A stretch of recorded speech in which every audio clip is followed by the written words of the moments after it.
In July 98, BskyB CEO Mark Booth set up a meeting with Manchester United chairman Martin Edwards on the pretense of discussing pay-per-view television. In actuality, he wanted to discuss one of the most sensational deals in football history. The media giant, controlled by Rupert Murdoch, wanted to buy Manchester United. After over a month of back and forth haggling over the share price, a figure of 240 pence per share was eventually agreed. When a press conference was called to announce the sale of the club in September, it instantly became the biggest story in football. A September shock. Rupert Murdoch's Sky Television Group made a bid for Manchester United. The media tycoon Rupert Murdoch wants to buy Britain's biggest football club, Manchester United. Russia on the verge of collapse. But guess what was leading the news this week? The massive coverage of Sky Television's £623 million bid to take over Manchester United reflected the position of football in the nation's consciousness. We want to do the very same things that the fans want. They want to win the league. The premier club in the Premier League, that is Manchester United. We want to win the league. They want to win the cup. The Frenchman on the Dane behind him.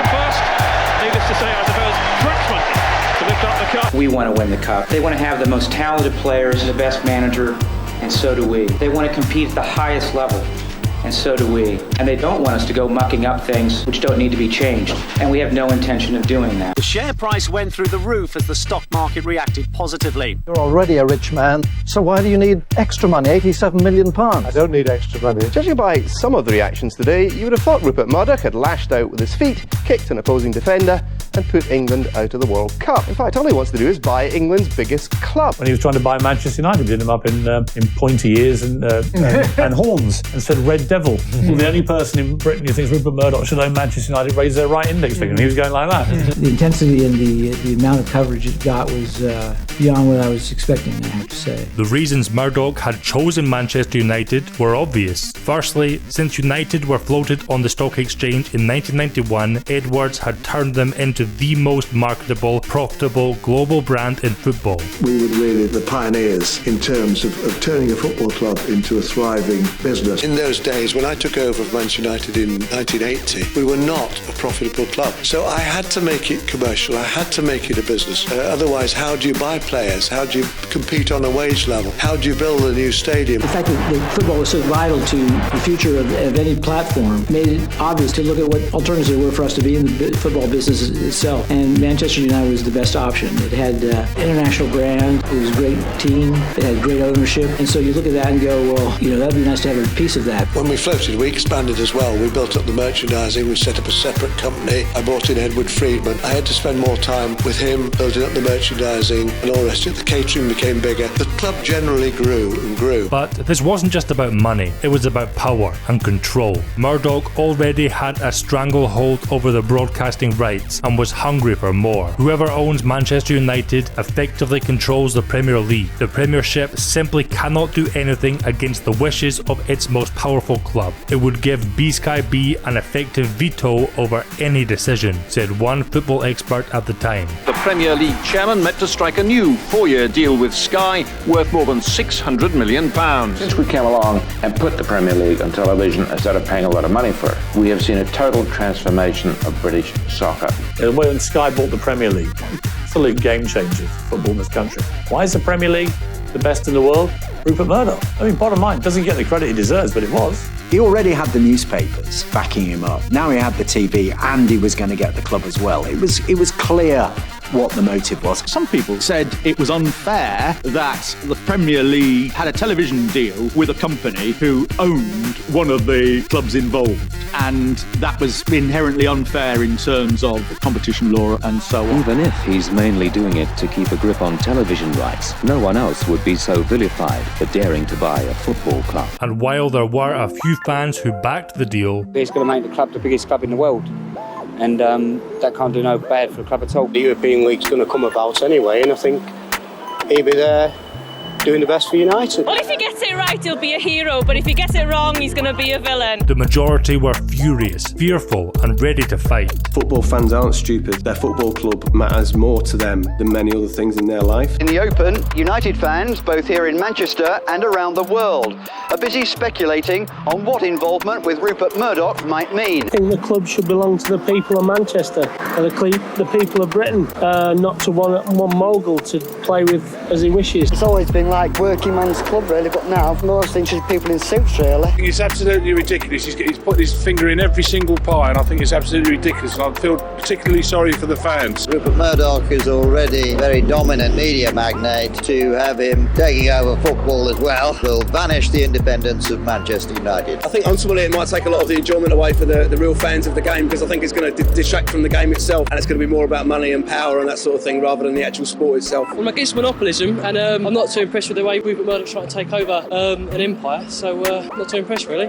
He's not a football person, and it's all to do with control and power and money. Supporters are treated without consideration, and the people who want the money, who want to control things absolutely because of money, decide what goes on in football. I think that it's in the interest exclusively of Rupert Murdoch and BskyB and their hold over the broadcast of sport in this country. I think that Rupert Murdoch just wants to increase his money, and he doesn't care about football. He probably doesn't even know who Cantona is. BskyB, Murdoch, and everybody says Murdoch, it was BskyB. Fans loathed what Sky TV were doing. They loathed the fact that you had to pay out large amounts of money to watch your TV. They loathed the fact that kickoff times became dependent on when Sky said so. The feeling was that football was being taken away from the people who should be owning it. It's inevitable. We'd like to think it wasn't. We all have a romantic view of soccer in this country. It's changed. A vocal, dedicated, and militant section of the support went beyond mere disapproving words on camera and sprang into action to save their club. Well, I was pretty unhappy about this. United were important to me. Some fans are planning a protest. They chose a typical working man's club to vent their anger at the men they believe have taken football away from the typical football fan. Quite concerned that Manchester United will lose that independence. We've called a public meeting next Tuesday evening in the Bridgewater Hall in Manchester. It's going to cost us about £6,000 to put that on. We're calling for people to give money. The person who was willing to put the money up was Roger Taylor, drummer from Queen. It's like the music business, really. The fans are what make any big institution, like a rock band or an artist or a football club. And I think it's just become such big business. I was in a position to help it. It's not that amount of money, and I thought I would. Why not? About 1,000 fans attended a protest meeting at the Bridgewater Hall to rally support against the takeover. The fans believe the deal has been sprung upon them unfairly. It's no good following the line of let's wait and see. It's now we've got to stop it, not 5 years down the line. And these weren't just simply fans. Many of them were shareholders, and they had a say. They coordinated their efforts and infiltrated the AGM to make their feelings known. What I think we underestimated was the veracity of the shareholders. The person had one share, not the controlling shareholders, but the average bloke out there and what he thought. The majority of people who own shares in this club have lost complete faith in all of you. We don't believe you care about football. We think all you care about is making money. Really the purpose of the meeting to discuss the offer, which was made by BskyB. Can I have your assurance, please, Mr. Chairman, that it is possible for shareholders to reject the offer, and that the way to reject the offer is simply to do nothing? Everybody knows that. While the fans were putting pressure on the board, the club's potential sale had already caught the attention of the government. When the news first broke, Sports Minister Tony Banks said, "This is not something that can just sail through like it was any other takeover bid, because there are profound consequences, not just for sport, but for competition within the media generally." Stretford MP Tony Lloyd added, "I think it is quite clear that, for the industry of football, this proposed takeover does raise some real questions." The Football Task Force Chairman David Mellor condemned the deal. Is this proud club, with all its traditions, just to be a pawn in a global media power play by Rupert Murdoch, who hardly knows where Manchester is? All this presented Prime Minister Tony Blair with something of a dilemma. The Sun newspaper, owned by Rupert Murdoch, had backed New Labour and trashed their opposition, helping them to win the 1997 general election. Now Blair's trip to Hayman Island sends shockwaves through the Labour Party. Blair makes his pitch for Murdoch's support. Rupert Murdoch made a reference to this. Relations sometimes between News Corp Press and the British Labour Party have not always been let us say what they might be, but there have been changes on both sides, and the past should be behind us. A new dawn has broken, has it not? Do I think that Tony Blair owes Rupert Murdoch that victory? I do, really. The case landed in the lap of Trade and Industry Secretary Peter Mandelson like an unexploded bomb. The ferocious media response and fierce public outcry forced him to refer the takeover to the Monopolies and Mergers Commission. This is a ball that's landed firmly at the feet of the new Trade and Industry Secretary Peter Mandelson. He's the man who will have to refer the deal to the Monopolies and Mergers Commission. Disquiet over Murdoch's global intentions for football and the whole issue of sporting rights prompted the then Trade Secretary Peter Mandelson to refer the matter to the Monopolies and Mergers Commission. Mr Mandelson is one of the strategists behind Labour's wooing of the Murdoch empire, and as Dome Secretary is well aware that BskyB has put £12 million into his Grand Millennium project. Doesn't all this add up to a pretty terrible conflict of interests? Well, you know how lawyers never give you a percentage chance of winning? Well, they did in this one, and it was like 90 or 100% chance. So our confidence level was high. After months of investigation, the MMC filed their report, and new Trade Secretary Stephen Byers announced his decision in April 1999. The proposed takeover of Manchester United by BskyB has been blocked by the government. The Department of Trade and Industry ruled today that the £623 million offer for the club would not be in the public interest. The Monopolies and Mergers Commission says it won't allow the bid from BskyB as it would damage the game of football.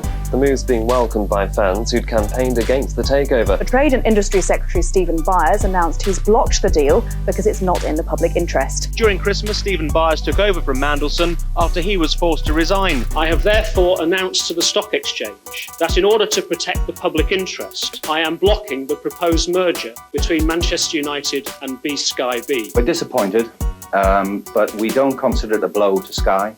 Our mainstream business is broadcasting, in covering the best of sport, and we're going to get on with that. It's not a major blow for Sky. In fact, our share price has dropped 1p today, so I think that says what the industry, what the market thinks about Sky. I think it's a blow for football. It wasn't a very long conversation with Mr. Murdoch, though. He doesn't like to lose at anything, right? No, none of us do. It was a stunning victory for the little guy. They had toppled a corporate titan whose bosses cared little about football and knew even less. David v Goliath, no one thought we'd win, but here we've seen the result of the fans' voice, the fans' power, and the fans' United. Maybe it's bad news for Manchester United, but it's good news for football in general, including not only Premiership but Division 1s, 2 and 3. I think it's good for the fans. I think fans want it. I think it's good for football. It's a very good decision. It's kept the football with the fans. I just think it's a great victory for the fans, and it shows you that fans do count after all. I'm a bit disappointed, but at the end of the day, still it'll be a great club. And somebody at one point actually tested Mr Booth and said, can you tell us the name of United's left back? And of course he hadn't got a clue. That's right. Dennis Irwin, it's seared into my consciousness. I had not gone to a game. At the time, Edwards was adamant the decision to sell was purely in the best interest for United, something he still believes today. Well, I think people always assume that I was always a seller. I didn't approach them to sell Manchester United. Those were all approaches, and they were all considered in their own right. You know, I wasn't interested in the personal wealth side of it. I was interested in whether BskyB would make us more powerful. If you're asking me, do I believe that was a good deal? Yes, I did. I did think it was a good deal, and I still believe to this day that Sky taking over Manchester United would not have been a bad thing for Manchester United. Some modern fans, having seen what has happened to club ownership in England, have a different view of the takeover. If Sky had got hold of Manchester United, would it have been morally right? They didn't want a situation where Manchester United, who were the best team in the country anyway, suddenly became, super rich as well.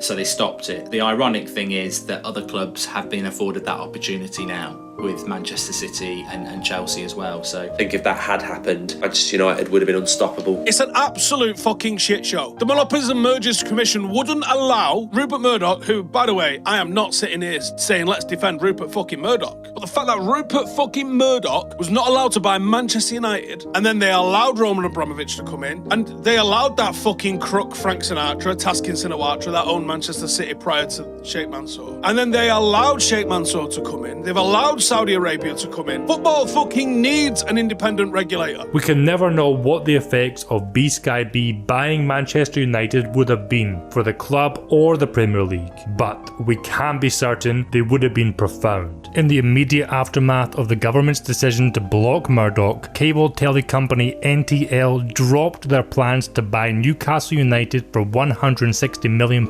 citing the MMC's ruling as the reason. If the Man United takeover had gone ahead, then it is reasonable to assume other media companies would have followed suit and taken care of more English clubs, changing their fortunes and the shape of the Premier League forever. Also, personally, I'm sure that if Murdoch had been successful, we would have seen a European Super League within years of his purchase of United. Let me know in the comments below how you think a Murdoch-owned United would have changed the face of English football, and do you think it should have been allowed? The one with the yellow skin is Rupert Murdoch. This is about Rupert Murdoch wishing to take over Manchester United through the auspices of BskyB and not being allowed to. And how much is the club worth? How much are you going to pay? 637 million. That's for a football club. Yes. Why would you pay that? Well, you wouldn't, obviously, for Southampton Football Club.